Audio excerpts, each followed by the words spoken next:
গতকালকে হচ্ছে আমরা যখন আমাদের জায়গা থেকে জানতে পারি যে সাতপন্থীদের স্টুডেন্ট যে গ্রুপগুলো রয়েছে তারা সচেতন ছাত্র সমাজ বা এরকম একটি নাম দিয়ে আসলে আমাদের প্রধান উপদেষ্টার যে বাসভবন অর্থাৎ যমুনা এটি ঘেরাও করার কিংবা এর সামনে অবস্থান কর্মসূচি নেওয়ার একটি পরিকল্পনা করে, তখন আমরা আমাদের জায়গা থেকে তাদের মধ্যকার যে সমস্যাগুলো এই সমস্যাগুলো সমাধানের জন্য দুই গ্রুপে তাবলিগের অর্থাৎ সাতপন্থী গ্রুপ এবং জোবাইরপন্থী যে গ্রুপ এইগুলোর মধ্যে তাদের মধ্যে যে বিভিন্ন রকমের সমস্যা চলছে এগুলোর জন্য একটি যৌক্তিক উপায় সমাধান হয়, এটির জন্য আমরা প্রথমে গতকালকে রাত 12টার দিকে আমাদের জায়গা থেকে বিশ্ব অর্থাৎ আমাদের টঙ্গীর যে পশ্চিম সাইডে যে মসজিদটি রয়েছে ওই মসজিদের ওইখানে যাই যেখানে সাতপন্থীরা এখন অবস্থান করছে।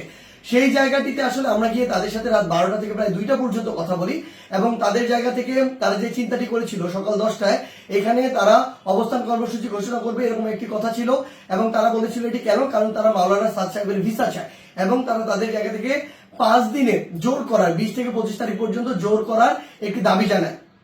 আমরা আমাদের জায়গা থেকে সেখান থেকে যে সিদ্ধান্তটি নিয়ে আসি সেটি হচ্ছে একটি সিদ্ধান্ত যে আমরা আমাদের জায়গা থেকে বলি যে প্রধানমন্ত্রী আমাদের যে হচ্ছে প্রধান উপদেষ্টার যে বাসভবন তিনি আসলে এই অভ্যুত্থানের স্পিরিটকে সামনে রেখে গণভবনে না থেকে যমুনায় থাকেন, এটি তুলনামূলক অরক্ষিত হওয়ার কারণে আমাদের যখন ইচ্ছা বসবো আর এটি আমাদের দেশের একটা অস্থিতিশীলতার চিত্র তুলে ধরবে, এটি কখনো হতে পারে না, এটি যৌক্তিক না, আমরা এটিকে সমর্থন করি না। সেই জায়গা থেকে আমরা তাদেরকে এটি অনুরোধ করি যে তারা যেন এখানে অবস্থান কর্মসূচি কিংবা ঘেরাও কর্মসূচি না করে, তারা এই অবস্থান থেকে সরে আসে।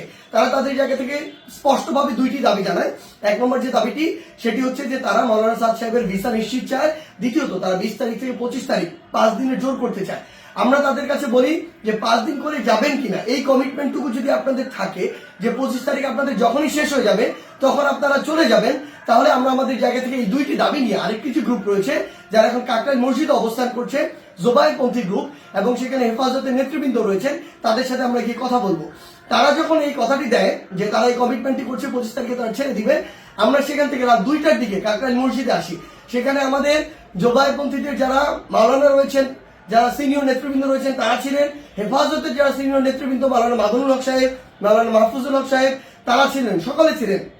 আমরা যখন তাদের সাথে আলোচনা করছি রাত 2টা থেকে 3টা যখন ক্রস করে যাচ্ছে তখন এই আলোচনা চলাকালীন সময় আমাদের কাছে ফোন আসে যে সাতপন্থীদের যে গ্রুপটি রয়েছে সেখান থেকে তারা তাদের জায়গা থেকে ওই যে আরেকটি যে মাঠ রয়েছে যে মাঠটি হচ্ছে ইস্তেমার যে মাঠ যে মাঠটি সেদিকে যাওয়ার জন্য তাদের 10-15-20 হাজার মানুষ আসলে ওই রকম একটি তাদের পরিকল্পনা কিংবা মুভ দেখা যাচ্ছে।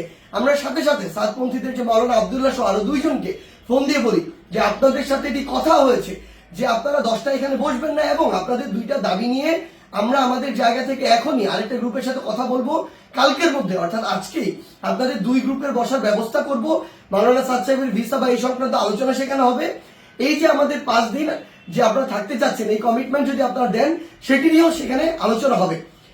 যখন আমরা জানতে পারি তাদের দিকে মুভ করছে আমরা তাদেরকে স্পষ্ট করে বলি আপনারা যদি সেদিকে মুভ করেন আমাদের আলোচনা চলাকালীন তাহলে আপনারা আমাদের আলোচনাকে অসম্মানিত করছেন এবং আমাদের প্রতি যে শ্রদ্ধাটুকু রাখা উচিত আপনাদের সেটুকু আপনারা রাখছেন না। সেটি যদি করেন তাহলে আপনাদের পক্ষে আমাদের অবস্থান থাকবে না, একদম ক্লিয়ার বলে দিই। এবং আমাদের জায়গা থেকে এরকম কোনো মেসেজই ছিল না যে আপনারা ওইখানে চলে যান 5 দিনের জন্য অবস্থান নেন। এটা কোনোদিন আমরা একটা প্রতিনিধি দল কখনো বলতে পারি না। এটা পুরো একটি সরকারের বিষয়, মন্ত্রণালয় বা উপদেষ্টাদের বিষয় এবং প্রশাসনের সামগ্রিক একটি ডিসিশন। ইভেন গাজীপুর মেট্রোপলিটন পুলিশের ডিসিশন দেওয়ার কেউ না। সেই জায়গা থেকে তারা এইসব কোনো কিছু তোয়াক্কা না করে যেটা হলো যে সেখানে এই দখলের বিষয়টিতে সেদিকে চলে যাওয়া হলো এবং ফাইনালি এখানে একটি সংঘর্ষ ঘটলো, যেই সংঘর্ষে 3 থেকে 4টি প্রাণ আমরা হারিয়েছি। আসলে সবচেয়ে গুরুত্বপূর্ণ কথা গতকালকে আমরা তাদেরকে বলেছি যে তাবলিগের আসলে আপনারা যেই কাজগুলো করছেন এগুলো তাবলিগের স্পিরিটের সাথেও যায় না, এগুলো ইসলামের মুসলিমের স্পিরিটের সাথেও যায় না, কোনো কিছুর সাথে যায় না। এখানে আপনাদের ব্যক্তিগত গোষ্ঠীগত কোন জিনিসের মানে বহিঃপ্রকাশ আপনারা এখানে ঘটাচ্ছেন, ক্ষোভের হোক দ্বন্দ্বের হোক এই বহিঃপ্রকাশগুলো ঘটাচ্ছেন। এবং সবচেয়ে গুরুত্বপূর্ণ বিষয় হচ্ছে যে এই জিনিসটি হয়েছে এখানে এটা সম্পূর্ণ অনাকাঙ্ক্ষিত এবং আমাদের মতের বাইরে গিয়ে এই বিষয়টি আসলে গতকালকে সেখানে হয়েছে এবং আমাদের আলোচনাকে শ্রদ্ধা বা সম্মানটুকু জানানো হয়নি এবং আরেক পক্ষের সাথে আলোচনা চলাকালীন সেখানে এরকম আক্রমণ এবং রক্তাক্তর ঘটনা ঘটেছে। সেই জায়গা থেকে আমরা শুধু আমাদের জায়গা থেকে একটি জিনিসই বলি, আজকে এখন 7 গ্রুপ সেখানে অবস্থান নিয়েছেন। আমি জোবাইরপন্থীদের যারা রয়েছেন আপনাদেরকে একটি বিষয় শুধু অনুরোধ করব, যেটি গতকালকে রাতে তারা ঘটিয়ে ফেলেছেন বা বিভিন্নভাবে ঘটে গিয়েছে সেই একই জিনিসের জন্য বড়ভাবে আর পুনরাবৃত্তি না হয়। কাউকে না কাউকে আসলে এই পরিচয়টুকু দিতে হবে যে আপনি যে তাবলীগ দ্বীনের প্রচার ইসলামকে ধারণ করেন, এবং এটার জন্য আমাদের এই রক্তারক্তিটি এড়াতে হবে। আমরা যেন এই মনে না করি যে এখানে জীবন দিয়ে দিব আর শহীদ হয়ে আমি জান্নাতে চলে যাব। আমরা আমাদের ক্ষুদ্র জ্ঞান থেকে মনে করি এটা শহীদ হয়ে জান্নাতে যাওয়ার কোনো জায়গা হতে পারে না, এটা কোনো উপায় হতে পারে না, বরং এটা তাবলীগের মধ্যে, ইসলামের মধ্যে, মুসলিমের মধ্যে, দেশের মধ্যে একটি বিশৃঙ্খলা সৃষ্টি করা হচ্ছে।